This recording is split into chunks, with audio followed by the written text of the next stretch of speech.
জি, আমি একটু বলি যে এই যে ফলাফল যে পরিবর্তন হলো, তার মানে হচ্ছে ফলাফল আগে ঠিক হয়নি, তাই না? এটি একেবারেই অপ্রত্যাশিত, কোনোভাবেই এই ভুল গ্রহণযোগ্য নয়। সুপ্রিয় এসএসসি শিক্ষার্থীবৃন্দ, আসসালামু আলাইকুম ওয়া রাহমাতুল্লাহ।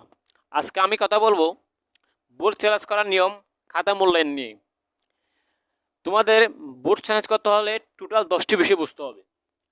এক নম্বর হচ্ছে আমি কী কারণে ফেল করছি সেটা বুঝবো কিভাবে। 2 নম্বর হচ্ছে কয়টি বিষয়ে বোর্ড চ্যালেঞ্জ করা যাবে। 3 নম্বর বোর্ড চ্যালেঞ্জ নম্বর কমে কিনা, যদি বোর্ড চ্যালেঞ্জ করি তাহলে কি নম্বর আদৌ কমে যাবে। 4 নম্বর সৃজনশীল ও নৈতিক আলাদাভাবে বোর্ড চ্যালেঞ্জ করা যাবে। 5 নাম্বার বোর্ড চ্যালেঞ্জের আবেদন কবে শুরু কবে শেষ। 6 নম্বর বোর্ড চ্যালেঞ্জের আবেদন কোন সিম থেকে করতে হবে। 7 নম্বর আমার সিম না থাকলে কিভাবে বোর্ড চ্যালেঞ্জ করব।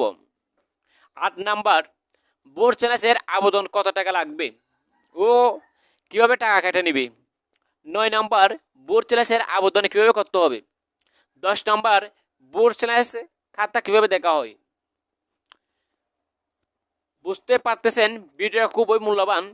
যদি তোমরা 4-5 মিনিট ধৈর্য ধরে ভিডিওটা দেখো তাহলে তোমাদের খুবই উপকার আসবে। তোমাদের সামনে একটু পুরো নোটিশ নিয়ে আলোচনা করতেছি। আমি কি কারণে ফেল করছি সেটা বুঝবো কীভাবে। সেটা যদি বুঝতে হয় তোমাকে তোমার মার্কস লিস্টে দেখতে হবে। সবাই যার যার বোর্ডের হোয়াটসঅ্যাপে ঢুকবে, সেখানে দেখবেন রেজাল্ট, দেখবেন মার্কস লিস্ট সহ দেখবেন। দেখার পরে বুঝতে হবে তোমাকে তুমি কোন বিষয়ে ফেল করছো। আর তাও না পারলে গুগল ঢুকবা, গুগল দেখার পরে এসএসসি রেজাল্ট 2024 লিখবা। লেখার পরে সেখানে একটা নির্ধারিত হোয়াটসঅ্যাপ আসবো, আসবে ঢুকে তোমাদের রেজাল্টটা মার্কসের সহকারে দেখে নেবা। 2 নম্বর কয়টি বিষয়ে বোর্ড চ্যালেঞ্জ করা যাবে। সব বিষয়ে বোর্ড চ্যালেঞ্জ করা যাবে। তুমি যে ব্যবহারিক পরীক্ষা দিচ্ছ, মাঝে মধ্যে দেখা যায় ব্যবহারিক পরীক্ষার মধ্যে ফেল চলা আসে। তুমি ব্যবহারিক পরীক্ষার জন্য বোর্ড চ্যালেঞ্জ করতে পারবা। মানে তুমি যে টোটাল সব পরীক্ষা দিছ সব বিষয়ে বোর্ড চ্যালেঞ্জ করা যাবে। 3 নম্বর বোর্ড চ্যালেঞ্জ করলে নম্বর কমে কিনা। দেখুন, আজ পর্যন্ত এমন হয় নাই যে বোর্ড চ্যালেঞ্জ করার পরে নম্বর কমে গেছে। নম্বর বাড়তে সেরকম অহরহর প্রমাণ তোমরা দেখতে পাচ্ছ। এ থেকে এ প্লাস, এ মাইনাস থেকে এ পাইছে, এফ থেকে বি পাইছে। কিন্তু কোনো সময় তোমাকে তুমি যে পয়েন্ট পাইছো সেই পয়েন্টে কমবে না, একমাত্র কমবে না। না হলে আর যদি তুমি বোর্ড চ্যালেঞ্জ না হলে স্থগিত থেকে যাবে, কিন্তু নম্বর কমবে না। বুঝছেন? এটা তোমরা দেখতে পাচ্ছ এখানে এ থেকে এ প্লাস, এ থেকে এ মাইনাস, এফ থেকে বি। এখানে নাই যে এ প্লাস থেকে এ হয়ে গেছে, এরকম কোনো প্রমাণ নেই। এখন 4 নম্বর সৃজনশীল ও নৈতিক আলাদাভাবে বোর্ড চ্যালেঞ্জ করা যাবে না।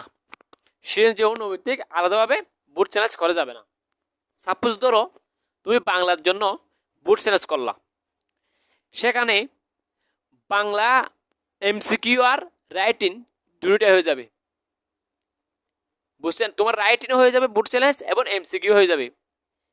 মানে আলাদা আলাদাভাবে তোমরা বোর্ড চ্যালেঞ্জ করতে পারবে না। 5 নম্বর বোর্ড চ্যালেঞ্জের আবেদন কবে শুরু কবে শেষ। আমরা যদি নোটিশের দিকে একটু লক্ষ্য করি তাহলে এখানে দেখতে পাচ্ছি আবেদন করার সময় 13 তারিখ 5 মাস 2024 থেকে 19 তারিখ 5 মাস 2024 পর্যন্ত। অর্থাৎ আমাদের কাছে টোটাল 6 দিন সময় রয়েছে। এই 6 দিনের মধ্যেই কিন্তু আমাদের বোর্ড চ্যালেঞ্জের আবেদনটা কমপ্লিট করতে হবে, নাহলে পরবর্তীতে গিয়ে আমরা বোর্ড চ্যালেঞ্জের জন্য সুযোগ পাবেন না। পরবর্তী দিকে পস্তাবে, কেন বোর্ড চ্যালেঞ্জ করি নাই, এরকম আফসোস থেকে যাবে। এখন 6 নম্বর বোর্ড চ্যালেঞ্জের এর আবেদন কোন চিন থেকে করতে হবে।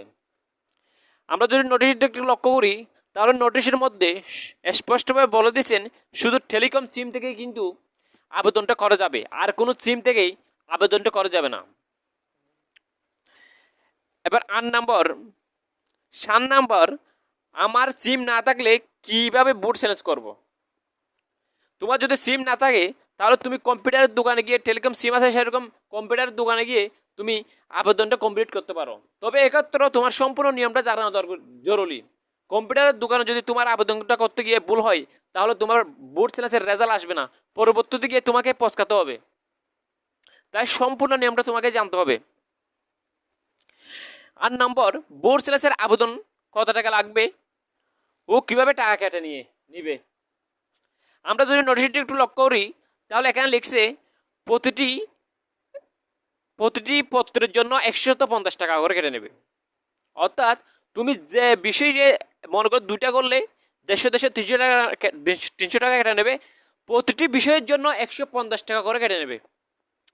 যদি তুমি কম্পিউটার দোকানে যাও আবেদন করার জন্য, সেখানে যদি 150 টাকার উপরে নেই তাহলে সেটা তাদের ফি নেবে, ওদের নিয়ম অনুযায়ী ওরা নেবে। কিন্তু শিক্ষা বোর্ড থেকে 150 টাকা কেটে নেবে, এর বাইরে কেটে নেবে না। টাকা কীভাবে, টাকাটা ওরা সিমের মধ্যে ভরবে, সিম থেকে ভরার পরে কিন্তু 150 টাকা সিম থেকে কেটে নিয়ে যাবে। নাম্বার, বোর্ড চ্যালেঞ্জের এর আবেদন কীভাবে করতে হয়। বোর্ড চ্যালেঞ্জের আবেদন করতে হলে তোমাকে জাস্ট টেলিকম সিম থেকে 2টা SMS পাঠাতে হবে, তোমার কাজ শেষ হয়ে যাবে। এটা কিন্তু সম্পূর্ণ শুদ্ধভাবে করতে হবে। যদি অশুদ্ধ হয় তাহলে তোমার রেজাল্ট আসবে না। দেখুন, প্রথম SMSটা হচ্ছে তোমাকে RSC স্পেস বোর্ডের প্রথম 3 অক্ষর স্পেস রুল নাম্বার স্পেস সাবজেক্টের কোড, এরপর পাঠিয়ে দিতে হবে এই নাম্বারে 16322 নাম্বারে। উদাহরণ, RSC DSA রুল নাম্বার বিষয় কোড। দেখুন, নোটিশে কিন্তু সেই বিষয়টাই বলা আছে। দেখুন, রুল নাম্বার পাঠিয়ে দিতে হবে, মেসেজ অপশনে গিয়ে RSC DS রুল নাম্বার বিষয় কোড লিখে সেন্ড করতে হবে 60222 নাম্বারে।